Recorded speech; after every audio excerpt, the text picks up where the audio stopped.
여기. 예, 22. 글씨가 잘 안 보여가지고. 예. 우리가, 지난번까지 요 내용이었습니다. 예. 교회 정치, 장로교회 노회가 있어야 되냐, 그리고 교회가 국가와의 관계는 어떻게 해야 되냐, 그런 내용들 봤죠? 거기서 핵심은 뭐였냐면, 성경이 뭘 얘기하고 있느냐, 이런 거였어요. 우리들은 살아갈 때 성경이 뭐라고 얘기하고 있느냐에 중점을 두고 뭔가를 판단하고 이래야 되잖아요. 그런데 이제 세상 사람들은 어떻게 합니까? 흔히 당장의 상황, 나의 현실, 내가 지금까지 살아온 걸로 내 현실을 살아가잖아요. 그죠? 그래서 그걸로 판단을 해서. 그런데 결국은 성도와 교회는 성경이, 우리들이 가지고 있는 이 성경이 무엇이라고 얘기하고 있는가를 통해서 교회를 이루어야 되는 거예요. 그러니까 우리들의 모든 판단의 핵심, 가치의 어떤 판단 기준, 내가 무엇을 해야 하고 말아야 하는가, 하나님께서 뭘 원하시고 뭘 원하시지 않는가의 모든 내용들이 내 머릿속에서 나오는 것이 아니라 내가 지금까지 50, 60, 70, 80의 인생 속에서 굳어진 생각과 어떤 지혜를 가지고 하는 게 아니라 성경에서 하나님이 뭐라고 얘기하고 있는가에 대해서 기초해야 되는 거예요. 근데 지금까지는 교회 정치에 대해서 봤거든요. 그런데 오늘부터 이제 우리가 이제 앞으로 보게 될 것은 어떻게 예배하는가, 예배 모범. 예배도 우리들의 마음대로 드리는 게 맞다 아니다?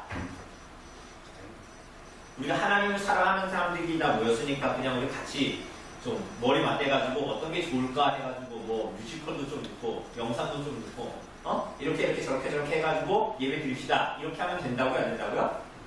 그렇게 하면 안 된다는 거예요. 그죠? 우리가 여기 주보에 보면 예배 순서 있죠? 근데 우리 예배 순서가 여러분들 보시기에 좀 많은 것 같아요? 적은 것 같아요? 예배 순서가.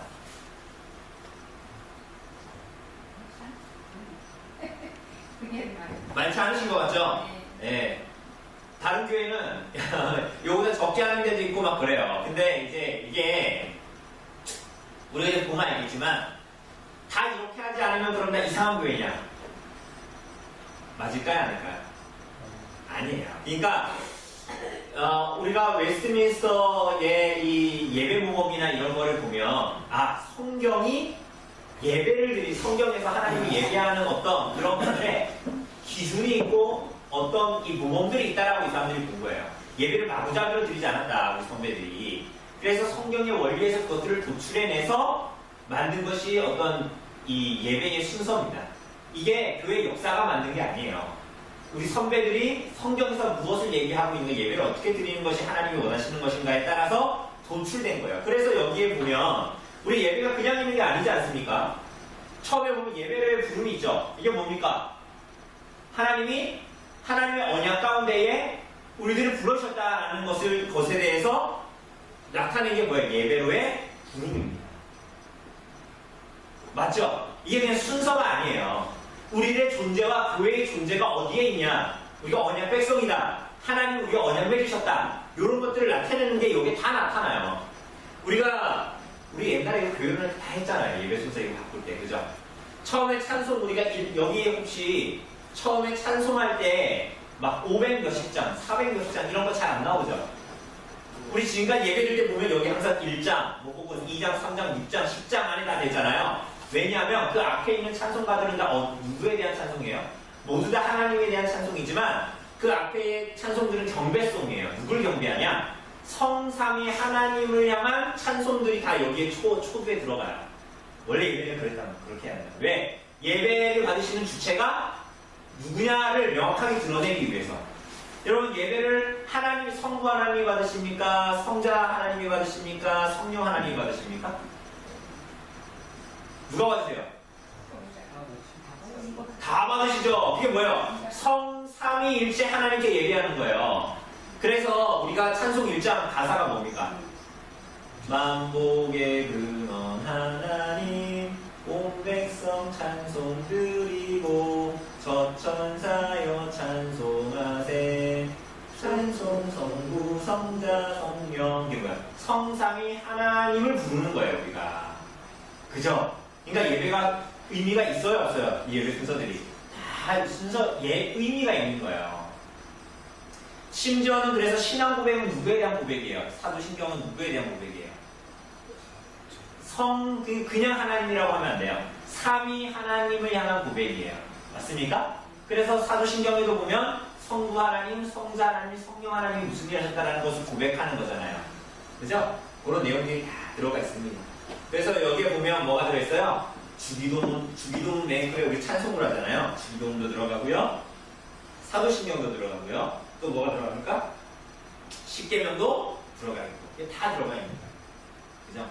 그러니까 이 예배가 그냥 만들어진 것도 아니고 최소한 요것들이 어우러져서 예배를 드려야 된다는 거예요. 그런데 성경에 보면 요 표가 이렇게 해가지고 딱 나와 있으니까 성경책 뒤지다가 요 표 보셨어요? 혹시 성경책에 이거 나와 있는 거? 없죠? 그러니까 뭐냐면 성경이 이렇게 말하고 있는 어떤 원리들을 예배의 원리들을 가지고 있지만 그거대로 해야 된다?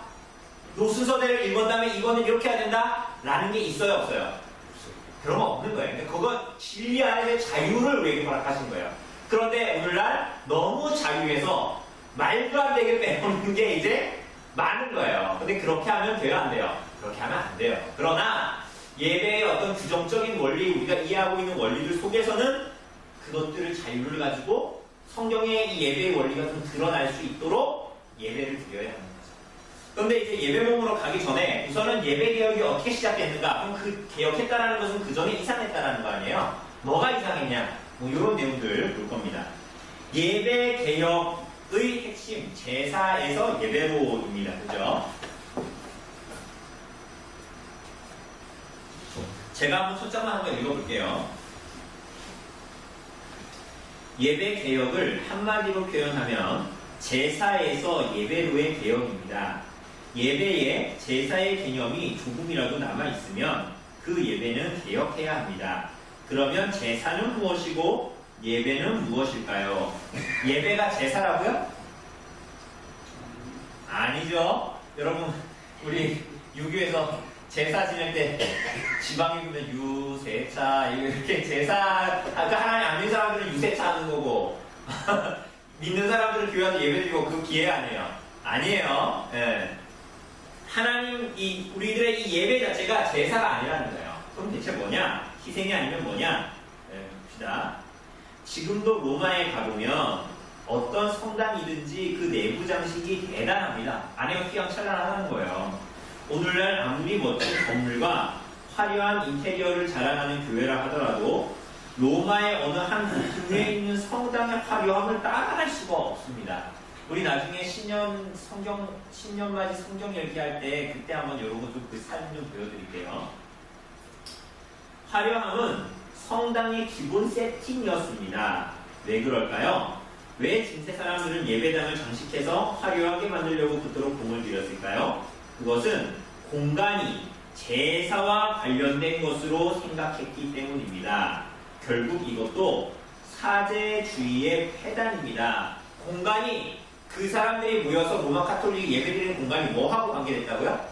제사. 그러니까 이 사람들의 미사는 제사하고 관련된 것이기 때문에 이 예배 드리는 이 공간 자체가 매우 중요한 거예요. 여러분 우리 어때요? 우리 예배당 오면 어떻습니까? 화려한 것 같아요?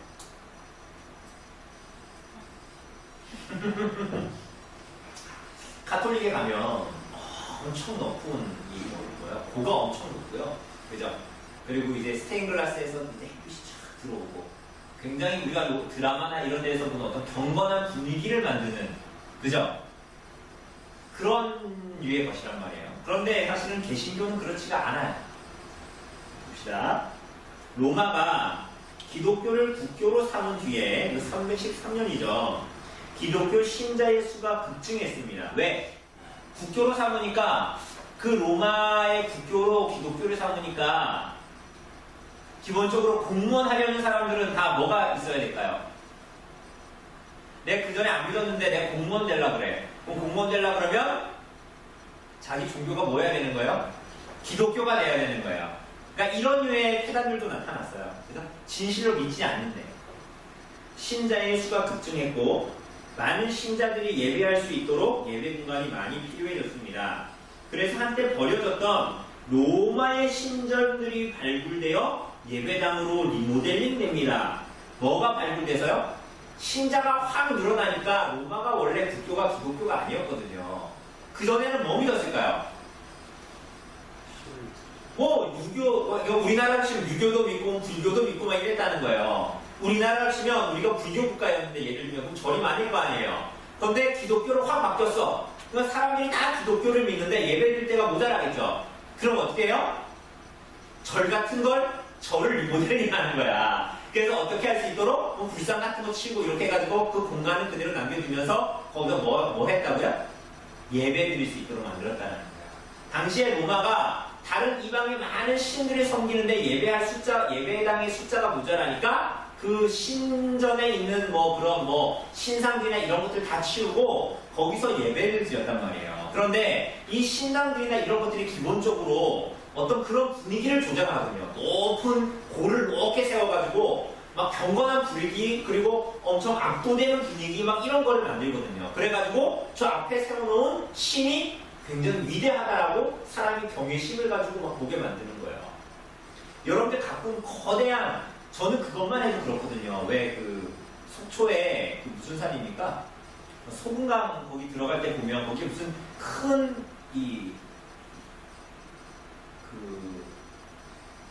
불상이 누워 있는 건가요? 서 있는 건가요? 안 가보셨어요? 소금강 갈까요? 근데 저는 그 신상 절에 있는 그 부처상 하나 크게 만든 거 누워있거나 서 있는 것만 봐도 사람들이 되게 압도되잖아요.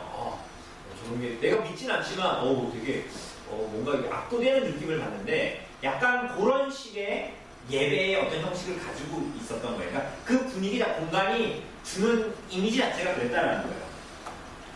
그런데 신전은 본래 용도가 이방신을 모시고 제사하던 곳이라 내부 구조가 기독교 예배 공간으로서 적합하지 않습니다.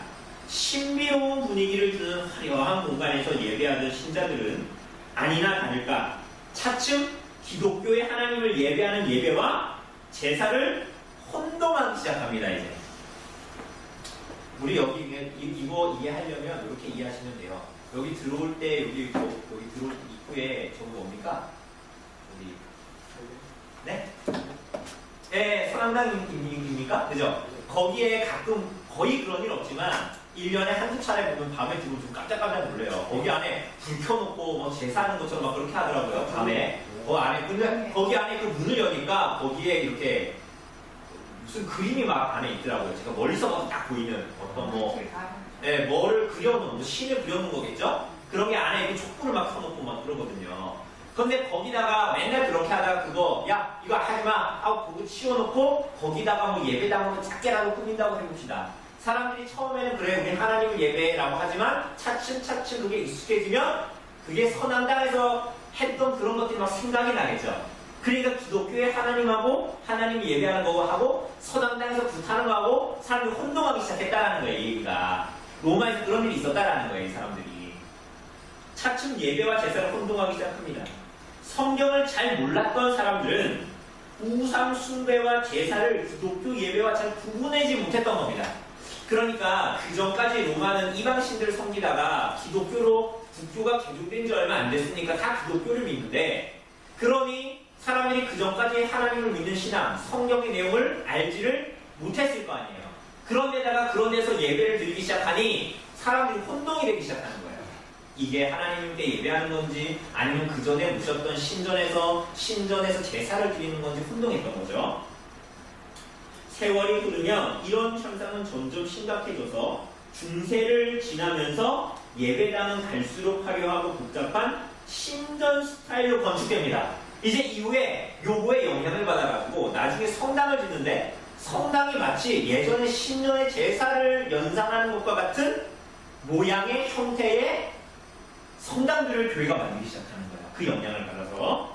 물론 나름대로 온갖 종교적 의미를 담아서 내부와 외부를 설계했지만 그 의미라는 게 딱히 성경적이지 못한 경우가 많았습니다. 건물에 그런 의미를 부여하는 것 자체가 과연 올바른 신앙의 행위인지부터 사실은 생각을 다시 해봐야 됩니다. 예, 그 다음 한번 우리 군집사님 읽어주세요.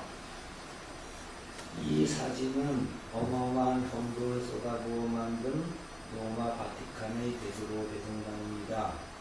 맵을 수놓고 있는 당대 거장들의 건축 기법과 예술품은 너무도 희망찬란하여 보는 사람의 감각을 압도합니다.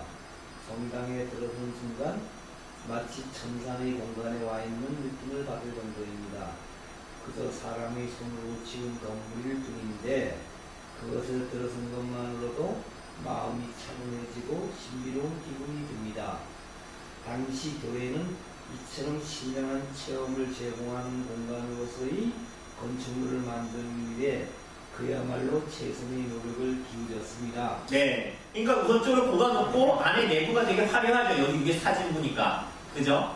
그러면서 해가 비치고 있는데 전에도 얘기했다시피 해가 가만히 있는 게 아니라 이렇게 해가 동에서 서로 움직이잖아요. 그럼 여기서 들어오는 창에 어떤 빛이 다 다르면서 빛이 이렇게 안에 비치는 거예요. 그러니까 얼마나 신비롭고 화려하고 막 압도되는 경험들을 사람들이 하는 거예요. 말씀을 들어서 설교를 들어가지고 내가 말씀 앞에 엎드려가지고 맞아 하나님 앞에 저렇게 살아야 돼. 아 하나님 내가 하나님을 찾아 이런 식으로 되는 게 아니라 들어와서 눈에 보는 거 그걸로 막 압도되기 시작하는 거예요 사람들이. 눈에 보이는 신비로움이 중요합니다. 그래서 당시 로마 가톨릭의 미사는 시청각적 경험에 치중했습니다. 메시지는 중요하지 않고 모양과 형식이 중요합니다. 사제의 목소리가 마치 천사의 음성처럼 들리게 하기 위해 정교한 음향장치를 마련합니다. 성찬 때는 떡과 포도주가 실제로 예수님의 살과 피로 변했다고 가르치면서 정말로 그런 것처럼 꾸미기 위해 영롱한 배경막을 깔고 갑자기 성경을 비추기도 합니다. 예, 여러분 이거 이렇게 고가놓고 이런 건물에 들어가면 앞에서 말하면 목소리가 어떻게 됩니까? 다? 와, 울리죠? 그러니까 저 같은 사람은 사죄하면 안 돼. 저 같은 사람이 목소리가 막 하이톤에다가 목소리가 막 날리는 사람 말을 하면 듣기 싫겠죠? 그래서 사제들은 거의 TV에 나오는 거 보면 어때요? 형제님? 뭐 이런 목소리죠, 그죠? 그러면서 여기에 보니까 뭐예요? 성찬 때는 떡과 포도주가 실제 예수님의 살과 피로 변했다고 가르치죠? 가톨릭은 정말 그렇잖아요. 그죠? 축사하면 이 뗀 떡이 오늘 성찬했지만 여러분 입에 들어가면 그게 뭐가 됩니까? 여러분 그 빵이 여러분 입에 들어가면 뭐가 됐어요? 네? 그게 예수님 살이 됐습니까? 그거 아니죠? 그죠? 그 예수님의 살과 피를 기념하는 겁니다. 그래서 성령께서 정말로 예수님의 살과 피를 우리가 먹고 마셔서 영적으로 믿음이 확증되고 이런 일을 우리 안에 하시는 거예요. 근데 그게 정말 참된 거다. 그래서 그걸 뭐라 그래요? 영적이다. 그렇게 얘기하는 거예요. 영적이다라는 것이 눈에 안 보이는 게 아니라 그게 정말 참된 것이다라는 것을 말할 때 영적인 것이다. 이렇게 얘기하는 거거든요. 그런데 그래서 그렇게 하면서 성찬할 때는 정말로 그런 것처럼 꾸미기 위해서 영롱한 배경음악을 깔고 갑자기 성광을 비추기도 합니다. 그러니까 여러분 기독교도 성찬할 때 그런 교회들이 있거든요. 막 성찬할 때 구슬픈 음악을 깔아요. 그래서 이제 우리가 옛날에 교회를 갈 때 성찬이 예수님의 고난을 말하기도 하지만 한마디로 다른 얘기로 하면 기쁨의 상이잖아요. 우리들에게 생명을 주시는 상이란 말이에요. 그래서 우리는 우리 성찬할 때 이럽니까? 항상 이렇게 슬픔을 짓고 막 눈물 흘리고 막 찡그리고 있고 막 이렇게 합니까? 그게 안 하잖아요. 여러분들 그렇게 안 받으시잖아요. 때로는 성찬 떡 받칠 때 막 뭐 때문에 웃는지는 모르겠지만 웃기도 하시고 여러분 막 그런 이 죽상을 하고 그렇게 받지 않잖아요. 성찬의 상이 기쁨의 상이기 때문에 생명을 주는 상이기 때문에 그래요. 그런데 이런 류의 어떤 가치와 생각을 가지고 있으면 자꾸 예배를 제사처럼 사람들이 여겨서 이런 식으로 하는 거야. 뭔가 영향을 사람의 눈과 귀에 영향을 줘서 하나님을 제대로 성경에서 계시하는 데를 못 바라보게 하는 겁니다. 계속 읽어주세요. 이런 것은 일종의 속임수이자 모두 신비주의를 추구하는 예배의 공통 특징입니다.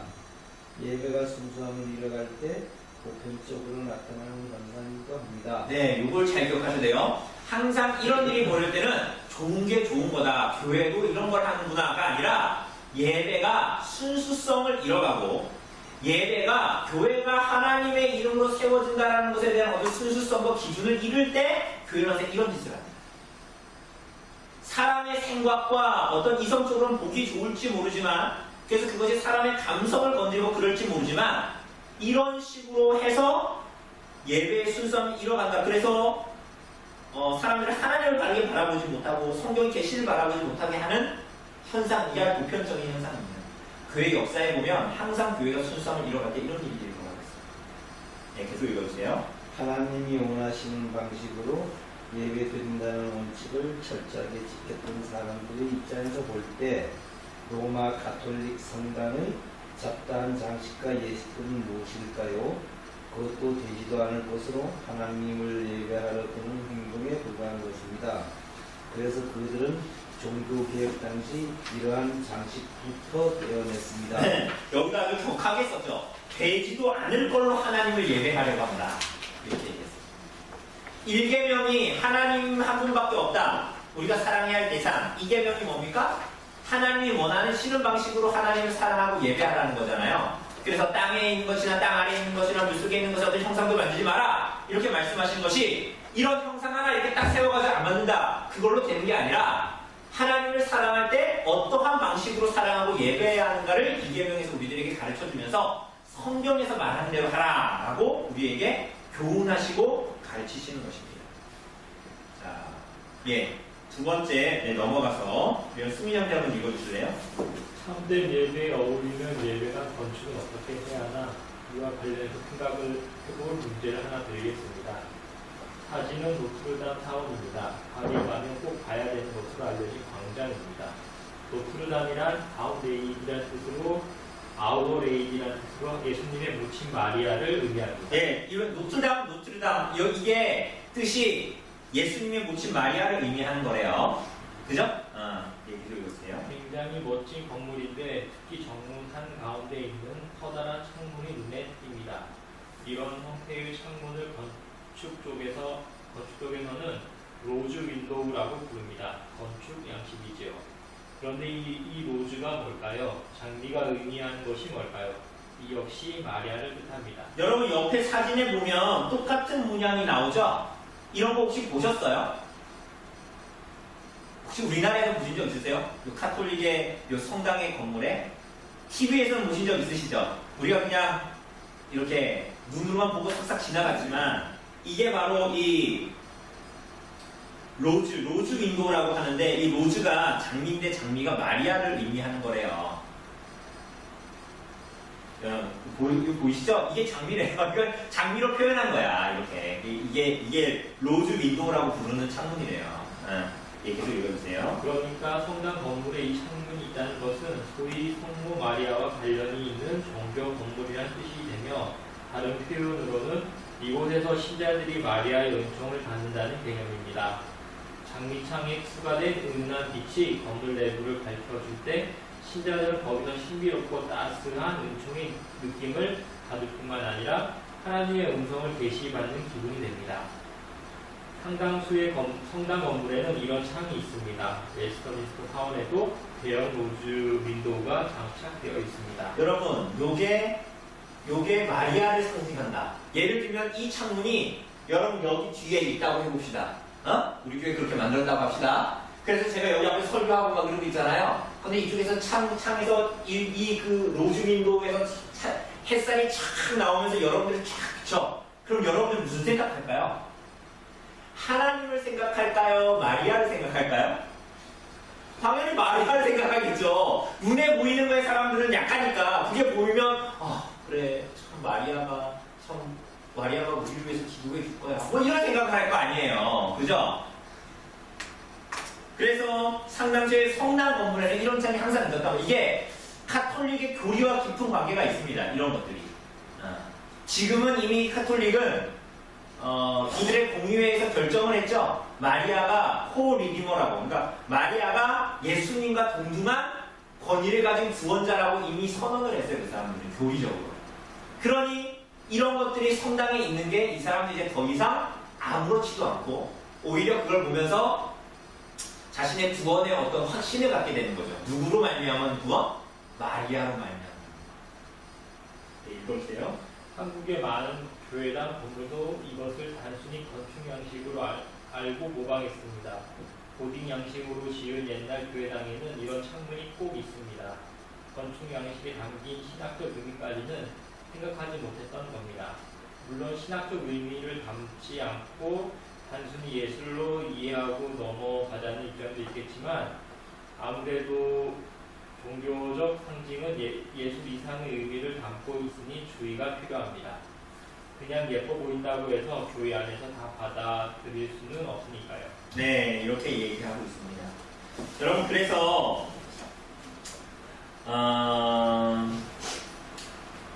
개신교의 예배당은 마치 우리 교회 같아요. 이 교회 같아요. 그 개신교의 예배당은 뭐라고 표현하냐면 이후에도 나오지만 4개의 벽과 설교단이에요. 그러니까 뭐 유리를 막 스테인글라스를 만들거나 아까 여기 로즈 윈도처럼 뭘 만들고 휘황찬란하게 만들고 막 돌을 높게 만들고 이런 데 있는 게 아니라 뭐라고요? 4개의 벽, 아무것도 없는 벽. 이따가 뭐 사진에 나올 겁니다. 그냥 특별한 게 없는 그냥 벽이에요, 벽. 이게 꼭 예배당이 아니더라도 집에 넓은 거실이 있으면 뭐 그럴 수도 있는 거예요. 그런 식의 아무 특별한 것 없는 4개의 벽과 설교단. 그게 바로 개신교의 특색이었어요. 예배당의 특색이 없지만 그게 특색이었어요. 그래서 사람들이 헛된 것에 눈을 돌리지 않고 참으로 하나님의 말씀의 순수성을 회복하고 하나님께 집중하고자 하는 그러한 것에 포커스가 이제 맞춰져 있었던 거죠. 예, 한 장 넘어가서 오늘은 여기까지만 하겠습니다. 한 장만 넘어가서 종교개혁자들의 본격적인 예배개혁. 그러면 종교개혁자들 어떻게 예배개혁했냐? 제가 한번 읽어볼게요. 이런 상황에서 종교개혁자들은 어떻게 했을까요? 이세를 넘어오고 성당들은 다 그렇게 돼 있고 그러니까 신비주의를 제거하는 데 그쳤을까요? 장식물 막 뗐다 그랬잖아요. 성당에서 만들어 그런 내부의 장식들이나 이런 것들. 아닙니다. 근본을 고쳐야 한다. 떼는 걸로 만족하지 않는다는 거예요. 근본을 고쳐야 되는데 어떻게? 성경으로 돌아가서 기본 정의부터 가르쳤습니다. 예배가 무엇이냐에 따라서 예배의 모습과 예배자들의 마음가짐이 달라지기 때문입니다.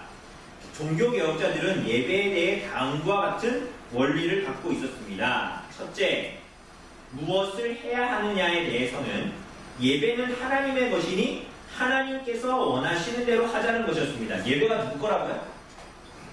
예배는 하나님 거예요. 여러분, 예배는 여러분과 저의 것이 아니에요. 우리 자꾸만 우리 편하자고 뭘 자꾸 하잖아. 그렇게 하면 돼요, 안 돼요? 안 돼요. 예배를 받으시는 분, 예배를 명령하신 분, 예배의 기는 하나님이잖아요. 그러면 하나님이 원하시는 대로 해야 되는 거예요, 예배는.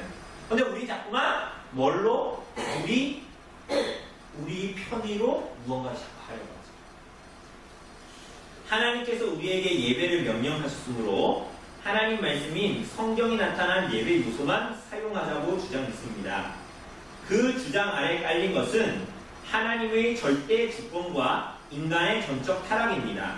우리는 무능해서 하나님의 자의적으로 예배할 수 없으며 예배는 오직 예배를 받으시는 그분의 뜻대로 드려야 한다는 것입니다. 둘째, 무엇을 제거하느냐, 아까 위에는 무엇을 해야 하느냐 그랬잖아요. 아래는 무엇을 제거하느냐에 대해서는 어디까지가 우상인지를 정해야 했습니다. 성경적 근거가 없는 모든 미신적 요소를 제거하는 이유는 유한이 무한을 받을 수 없기 때문입니다. 요거 우리가 삼위일체 하면서 요 얘기 했거든요. 어거스틴이 한 말. 눈에 보이는 것으로 어떻게 눈에 보이지 않는 것을 표현할 수 있겠어요? 세상의 것으로 세상 밖의 것을 표현할 수 없으며 한갖 피조물로 창조주 하나님을 감히 표상할 수 없는 것은 당연한 겁니다. 억지로 표현을 한다고 해도 제대로 표현이 안 될 뿐더러 오히려 하나님을 모욕하는 것입니다. 그 원리에 따르면 오늘날에도 제거할 것이 참 많습니다. 이렇게 얘기하죠.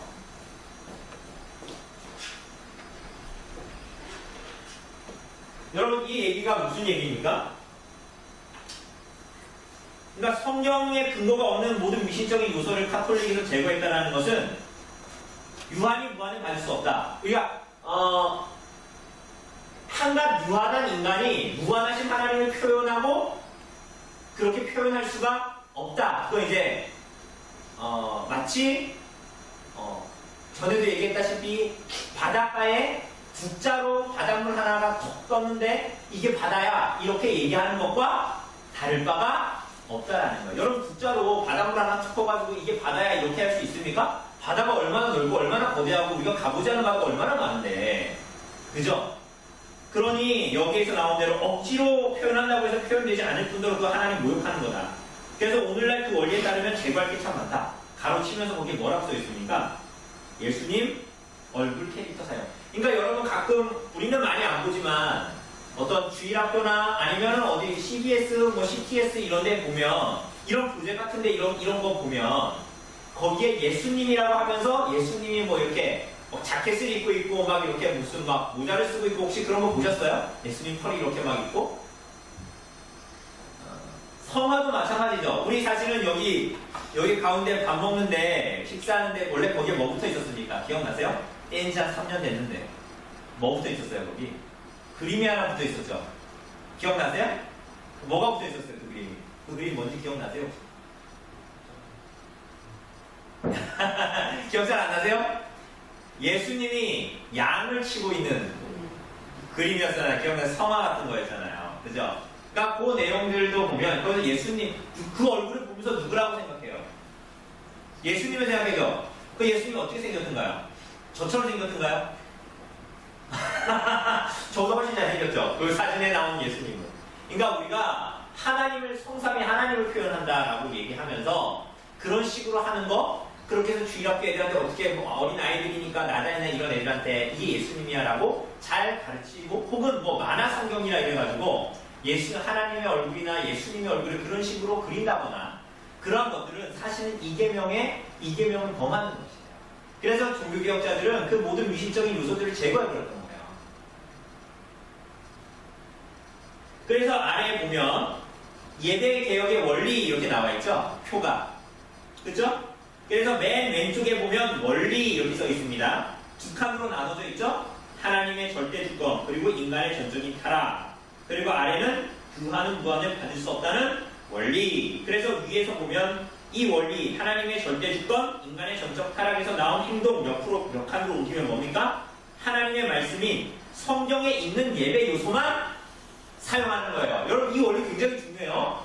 성경에서 말하고 있지 않은 것은 한다 안 한다?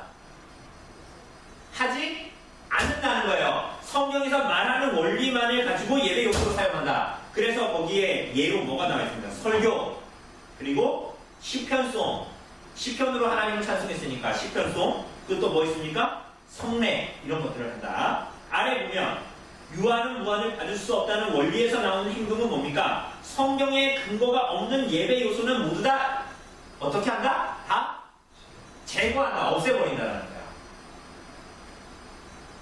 그래서 뭐가 있습니까? 우상, 뭐 마리아상 같은 거 만들어 놓은 거 혹은 뭐 성화, 예수님 그림 그려 놓은 거 제사의식, 사제의 존재 또 뭡니까? 절기, 이런저런 절기를 만들어 놓는 거 그리고 사적인 성례 이런 것들을 다 없애는 거예요. 네. 이어서 우리 군집사님 한번 옆쪽 옆에 페이지 읽어주세요. 예배를 개혁할 수밖에 없는 것은 바로 이 두 가지 원리 때문입니다. 우리 삶에서 하나님의 이름을 함부로 사용하지 말자고 하는 것도 그런 이유입니다. 하물며 예배에서는 더욱 엄밀해야 하지 않을까요? 따라서 종교개혁자들은 로마 가톨릭에서 고안한 절기와 축제를 폐지했고 찬양을 부를 때도 제의적 요소를 제거했습니다. 성가대와 파이프 오르간의 신비롭고 아름다운 하모니는 사실 귀로 듣기에는 참 좋은 것이지만 예배를 극화시키는 폐단이 있으니까요. 보통 사람은 도저히 따라 부를 수 없는 아름다운 미성으로 찬양하기에 심지어 소년들을 거세시키면서까지 천상의 음성을 흉내내도록 했던 것이 중세교회 아닙니까? 하지만 이런 행위는 찬송을 특별한 사람의 전유물로 만들어 일반 신자들로부터 빼앗아간 일에 불과했습니다. 종교계는 이런 모든 잘못을 하나씩 고쳐나갔습니다. 네, 그러니까 이 모든 것들이 성경에서 뭐냐, 여러분 예배 드릴 때 앞에서 찬송하다 보면 우리가 할 수 있는 한 음정에 잘 맞춰서 해야 되겠지만 하나님이 뭘 원하실까요? 노래를 잘 부르는 사람은 잘 부르는 일단의 사람들을 모아서 일종의 성가대라고 얘기하죠. 그 사람들을 세워서 찬송을 받으시고 아래 앉은 사람은 그걸 잘 듣다가 아멘 하는 것을 원하실까요? 아니면 모든 하나님을 믿는 사람들 중에 우리 오늘 나단이도 끝에 뭐 헌금할 때 들어가면 헌금송 부르잖아요. 들으셨죠? 그죠? 그리고 주기도문송 할 때도 부르죠? 그게 음정이 잘 맞든가요? 맞을 때도 있지만 또 이상하게 부를 때도 있고, 그렇죠? 하나님은 그걸 원하시는 거예요. 우리가 음정이 떨어지든 음정이 불안정하든 그거 아무 상관없어요. 그죠? 그거 아무 상관이 없다고. 아름다운 미성으로 하나님을 찬양해 노래를 불러야 된다. 그건 세상의 관념이지. 사람들이 노래를 잘 부르고 화음을 맞춰야 되고 화성을 맞춰야 되고 그걸 하나님이 원하시는 게 아니란 말이에요. 하나님 언약 백성들이 마음을 다한 음정이 맞건 틀리건 박자가 맞건 틀리건 음치건 박치건 상관이 없이 그러함에도 불구하고 하나님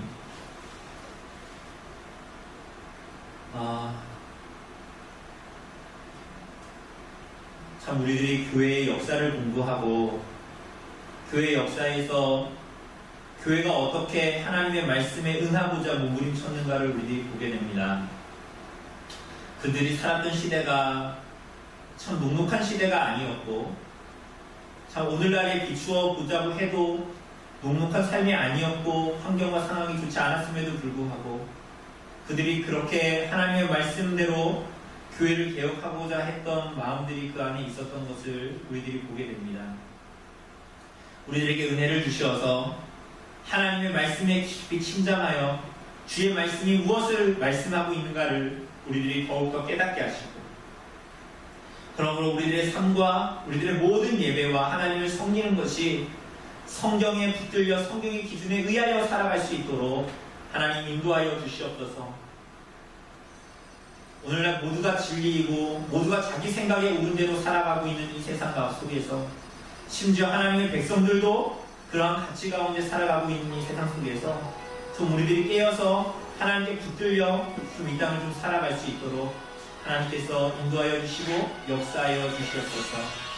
이 모든 말씀 우리 주 예수 그리스도의 이름으로 기도드립니다. 알겠습니다.